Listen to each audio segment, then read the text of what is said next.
Sleep token. Sleep token. Sleep token. Sleep token. Sleep token. You mentioned Sleep Token earlier. Why is everybody talking about the band Sleep Token? Sleep Token might just be the most polarizing band in the world right now. You either love them, you love to hate them, or you've never heard of them. But no matter where you stand, this new band is already cemented in history. Their new album, Even in Arcadia, debuted at #1 on the Billboard 200, beating out Bad Bunny, smashing streaming records, and posting one of the biggest vinyl weeks in years. And it didn't stop in the US. They hit #1 in 9 countries and are selling out arenas around the world. This isn't just a chart win, this is a cultural shift. Metalcore-rooted bands don't often top mainstream charts, and yet here they are. Just weeks after Swedish band Ghost topped the charts with Skeleton, it's the first time since 2013 that 2 hard rock albums have reached the top back-to-back. This is not a coincidence, this is a signal, and I am here for it. And I say this not just as a fan, but as someone who's been in the trenches of this genre for 25 years. If you're new here, I'm Allison Hagendorf. I've A&R'd Grammy-nominated albums like Lamb of God, Sacrament. I was the global head of rock at Spotify, where I championed Sleep Token early, before most people even knew their name. I've interviewed hundreds of artists, including doing Kiss's final interview as they stepped off the stage at Madison Square Garden, and I even got Motley Crue to do a Dr. Feelgood therapy session on my show. I was also the first person to ask Corey Taylor what he thought of Sleep Token. What the hell is this, man? So when I say this moment matters, I truly mean it. Plus, I love this band. And I would love for you to hit the subscribe button so you can be part of this awesome community that we're building.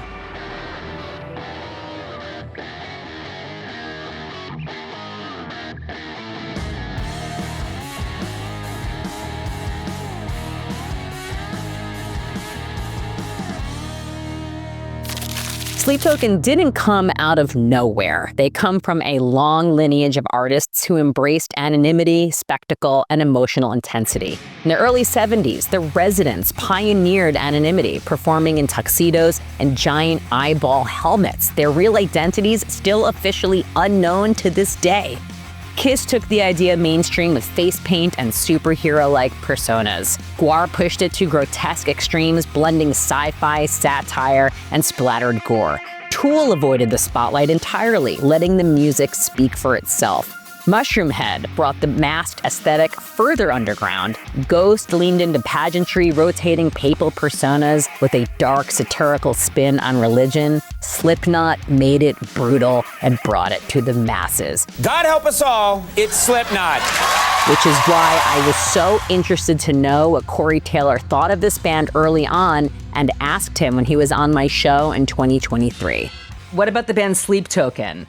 Are you familiar with them? I love the fact that nobody really knows who they are. I love the fact that they don't want to be known, you know? I mean, there are hints of early Slipknot there. Sleep Token draws from the past, but what they create feels immediate, alive with urgency and soul. Their anonymity isn't about spectacle, it's about subtraction, removing ego. So all that's left is the music and what it pulls out of you and unlocks in you. Sleep Token's completely changed my life. It's such a special community that I'm just grateful to be a part of every day. We met because of you, and we appreciate it because this is my best friend. This is my soulmate. In a world of TikTok virality and constant oversharing, Sleep Token reminds us that mystery still matters, that artistry, real, intentional, spiritual artistry can still cut through the noise. What some critics might hate about them is exactly what I love, the audacity to blend R&B with gent, ambient with pop, industrial with gospel, metal with melody. Some say it's too soft for metal, too heavy for pop, too weird, too polished, or they dismiss it as a gimmick. But that friction, that's where innovation lives. Now, here's where I'm at with Sleep Token. Parts of their music are so unbelievably good, they're almost like the greatest band that ever existed.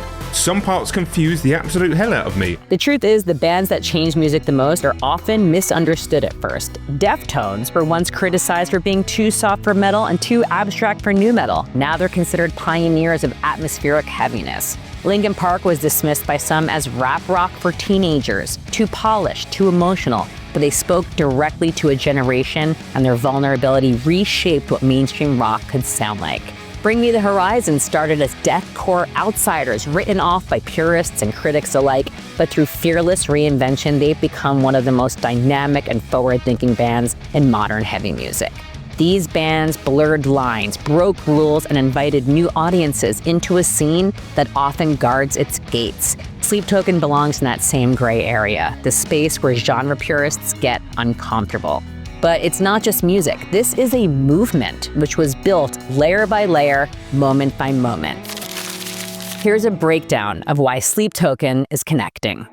1. Genre-bending sound with pop sensibilities. Their sound is both experimental and emotionally accessible. By fusing progressive metal, R&B, ambient textures, and gospel harmonies, they've created something that feels both familiar and foreign.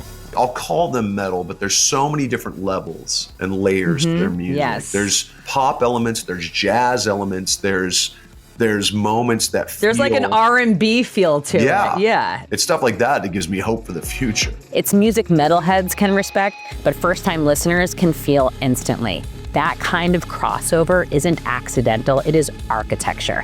Take The Summoning. It starts like a doom metal sermon, crashes into off-time breakdowns, then flips into a synth-funk bridge that feels like Prince meets Tool. It's genre obliteration, and somehow it just works.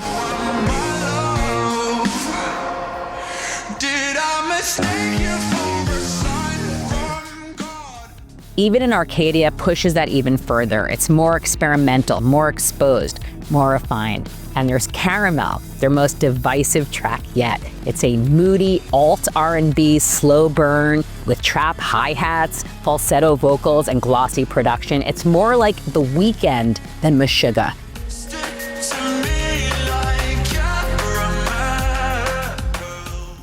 It's the sound of intimacy that numbs instead of heals. Stick to Me Like Caramel.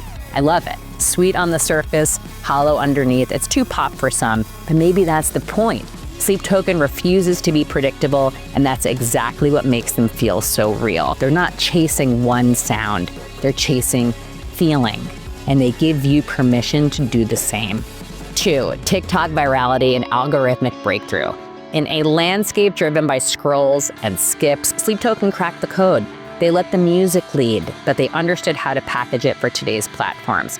Clips from The Summoning became viral touch points. Fan reaction videos exploded. They didn't chase trends. They created moments that sparked community.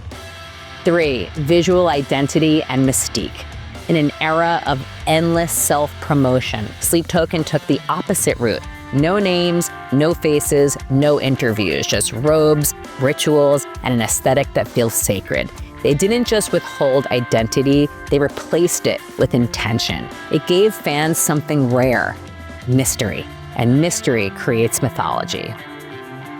4. Fan-first mentality.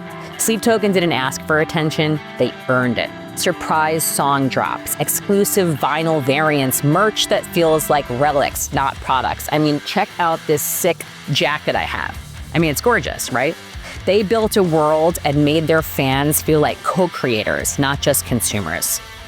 5. Emotional authenticity.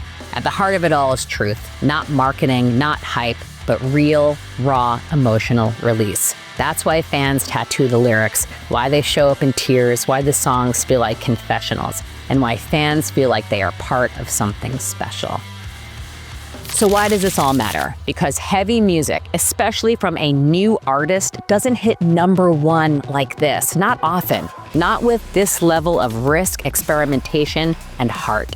Sleep Token didn't break the rules. They rewrote them. They didn't sell out, they went deeper, and in doing so, they opened the door for a new wave of genre-blurring, emotionally honest bands. And now there's a new name popping up, President, another anonymous artist who's clearly taken a page from the Sleep Token playbook. It's moody, industrial, dystopian, and has a growing cult following. It's not just a band, it's a new kind of artist, and clearly there's an audience for it. Perhaps this is a new blueprint for breaking through in 2025.